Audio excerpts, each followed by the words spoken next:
Yes, you can. It's getting hot in here. Yes, this degree is going to make you want to cry. Hello everybody, welcome back to my YouTube channel. So today's video is going to be about answering your questions and assumptions that some of you sent in about medical school. I will be answering them all just so we can clear up a few things. All I need to say is that you need to get the kettle boiled. Doesn't matter how hot it is, you need to get a nice hot glass up in there because you're going to have a nice time and we're going to really get into it today. So let's go.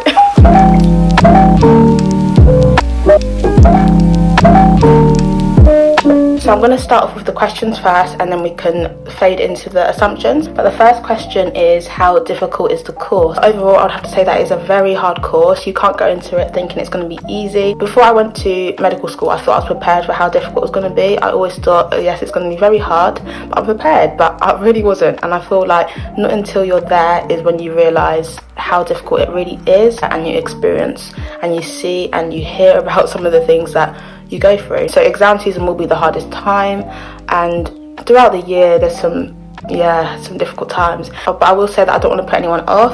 It is manageable most times. Next question is, how many hours do you have to study a day?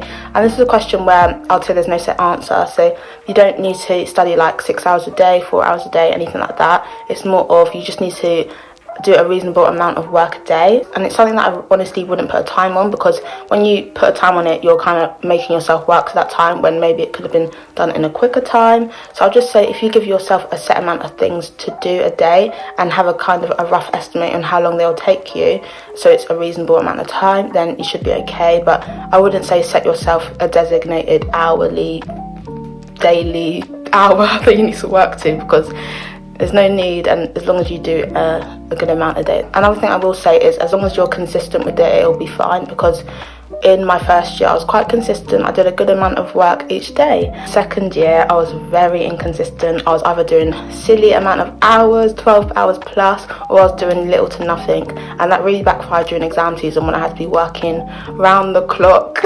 So the next question is, how many lectures do you have a day? And this is one that varies depending on the unit you're in, depends on the week that you're in. I can't put a number on it, because some days you'll have no lectures and some days you'll have 5, and it really does depend on the uni you go to as well. But I'd say that the average number that we would have in a day is maybe 3, but of course we wouldn't be having 3 a day. There was times where we would have a different amount. So yeah, it's not really a set number. Sorry, I can't really answer that probably how you wanted, but I hope that gives you an okay explanation. So the next question is, do you think PBL is a useful way to learn? If you don't know what PBL stands for, it stands for problem-based learning. In my Study With Me video, I went into more detail on what that means and involves, so if you haven't watched it, you know what's going to do. I feel like PBL has its pros and cons, and especially during first year I was always thinking like, this is no way to be learning. During second year it was more, I liked it more than in my first. With PBL it's very easy to go down rabbit holes. It's very easy to research more than you need, and just an example is, one of our PBL cases was on amputation, and one of the things that we researched was how to conduct the surgery that this gentleman had, and it was just so unnecessary. It's just like, when are you ever going to be asked a question on the exam saying how do you carry out this surgery? You're just never going to be asked. And another thing is, because PBL is very much a group thing, if there's a member in your group that their slides aren't looking correct or they're slacking a bit, then it's very quickly going to affect you, because you're going to go and have to do the work that they should have done, and it's just not great. That isn't a problem that I had to run into a lot personally, but I have heard a few stories about some unacceptable slides. I won't lie, unacceptable slides.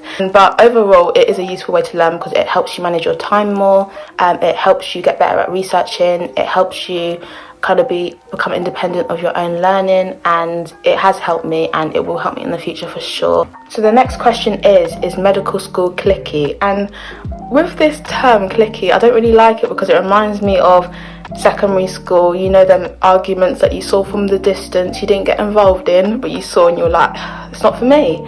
And everybody has their kind of own set of friends that they get along with most. People like to mix and match, of course. You're not assigned to a group of friends, but it is very like prominent, people's friendship groups and stuff. So it's clicky, I'd say, yes, but not in a bad way at all. So moving on to the next question, is there a lot of drama in medical school? And But being honest, there is not a lot of drama. Yes, there's every now and then maybe a little argument going on in the background, but that's very rarely. Nobody has time, the energy, the effort to be arguing, to be getting involved in nonsense drama behaviour. If you're going to med school expecting a lot of drama, then correction needs to occur, and you need to very quickly learn that that's not what you're there for. You've got books to learn, you've got exams to pass, and ain't nobody got time for that.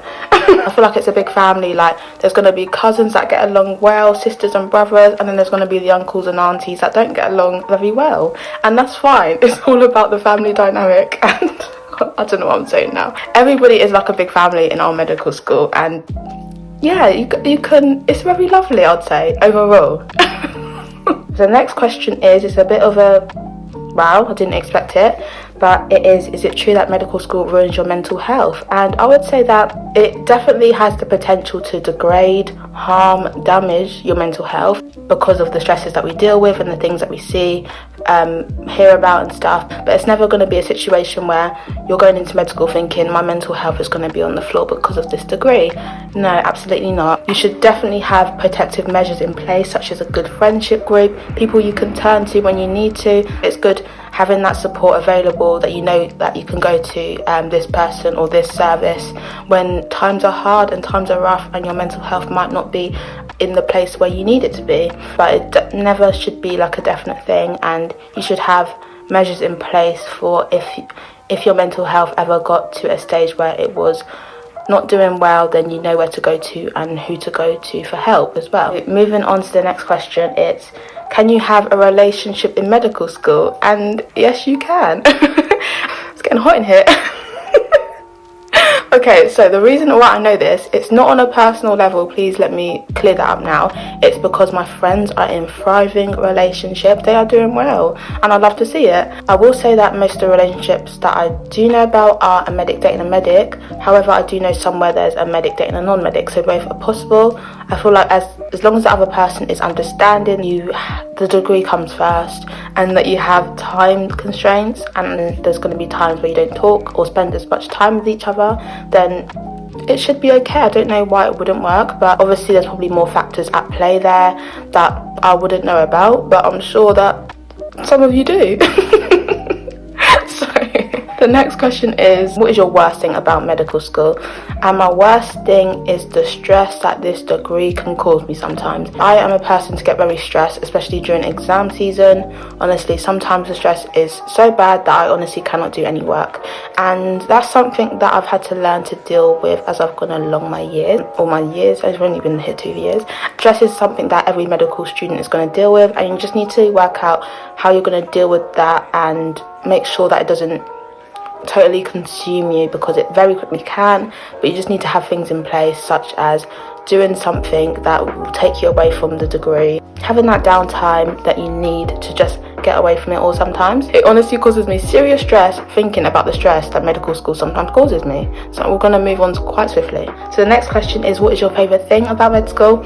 And my favourite thing definitely is the patient interaction. My favourite thing in the world is placement. I love getting to meet new patients, speaking to them, finding out more about their lives. It's the best feeling in the world when you've got a patient that comes in, they're quite closed, reserved, they don't want to tell you a lot, but as you get to know them and speak to them, they start opening up to you more. It's just so honouring and beautiful to be able to be that person that they feel like they can confide in and talk about their personal problems, worries and concerns. When you're in these consultations, especially as a second year, you feel like you're not doing a lot because you can't diagnose the patient, you can't ever confirm their worries or anything. But looking back, like, just being there for them, I'm sure it did really help. And just knowing that even just by listening to someone, you might have helped make a difference is just so lovely. And I can't wait until my future years where I can actually help diagnose them and just make a difference to people's lives. It's going to be amazing. I'm tearing up.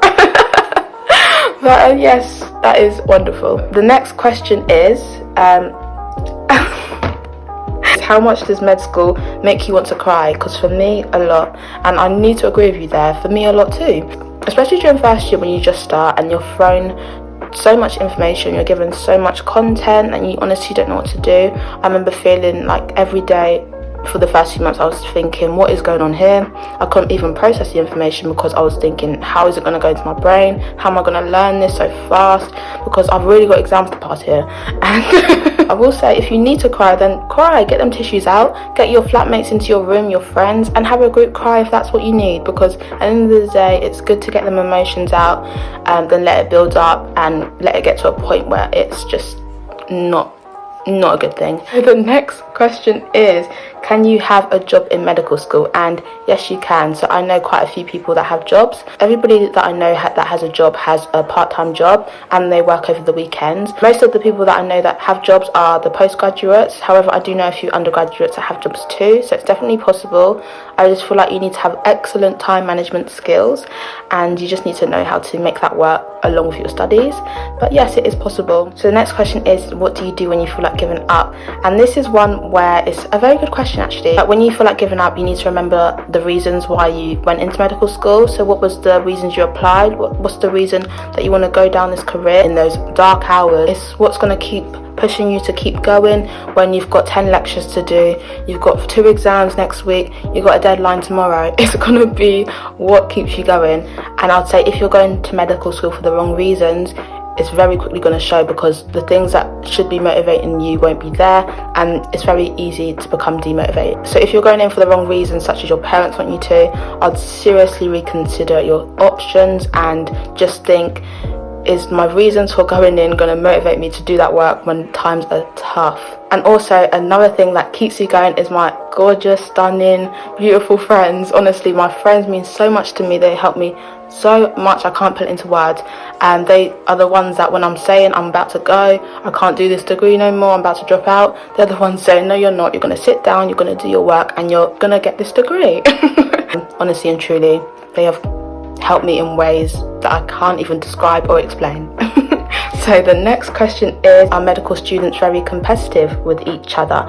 And no, I wouldn't say that they are as competitive as you think with each other. However, medical schools are going to be naturally very competitive just because what it took for them to get to the place that they are with the application process.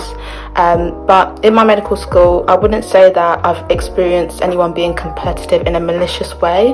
I'd say people that are more competitive with themselves in terms of they want to do better than the last exam, they want to get more marks than they did previously, and everybody is just wanting to self-improve and do as best as they can. So yes, I would say that we are competitive with ourselves more than anyone else. So the next question is, did you prefer first year or second year? And I think I preferred first year, because with second year I found the content very hard. There was often times where I was just always thinking, I'm not going to pass these exams, I don't know how I'm going to make it through this year, and it was very tough at times to continue, I won't lie.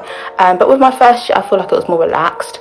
And even though it was very hard, I never felt some of the things that I felt in second year during my first. So yeah, I would say first year was definitely more enjoyable. However, we had less content in year 2, so we definitely had more free time, which was a good aspect about year 2, yes. So the next question is, I cannot believe somebody has asked me this and I should name and shame, but I won't. But it's, how many cups of hot water do you drink a day? Being honest, I drink about 8 waters. I drink about 8 cups of water a day, and that's just not normal cups. We need to get a bit of lemon in there. So I drink like 1 cup in the morning, I'll fill up my flask, that makes me 2 cups, and then if I'm going into uni, I'll take in my lemon juice so I can make a nice hot glass when I'm there. I'll make my flask twice when I'm back at home, roughly, so that makes me another 4 glasses. So around 8 glasses a day. I love to drink. During exam season I do drink a bit more because I'm always at my desk, and the nice hot sips is what really keeps me going during them dark hours. So yes, I drink that. That's all the questions done. Now we're moving on to the assumptions. The first assumption is med students have no free time, and this is the one that came up the most. And I just want to say that yes, we do have free time, and it's literally essential that we have that free time, because with the demands of the course and the stresses it places on you, you need to have that downtime to do what you want and just forget about the degree. And if we didn't have any free time, I honestly don't know how we would make it.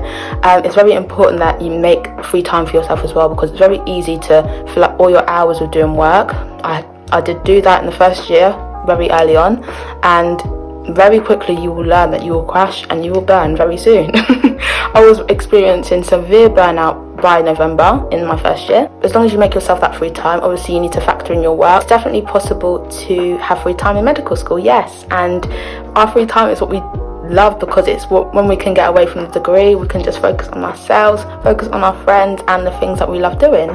So yes, we do. The next assumption is that the dropout rate is high, and I do not know a single person that has dropped out of medical school. In our school, I don't think there's anyone that has dropped out to my knowledge.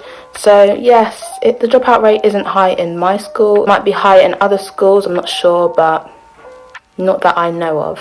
So the next assumption is that you have to have a doctor in your family to do medicine, and I just want to say that is completely false. I do not have a single doctor in my family. I will hopefully be the first. And the thing is that medical schools don't even ask, do you have any doctors in your family, when you apply, so they'll never even know that information for it to jeopardize you in any way.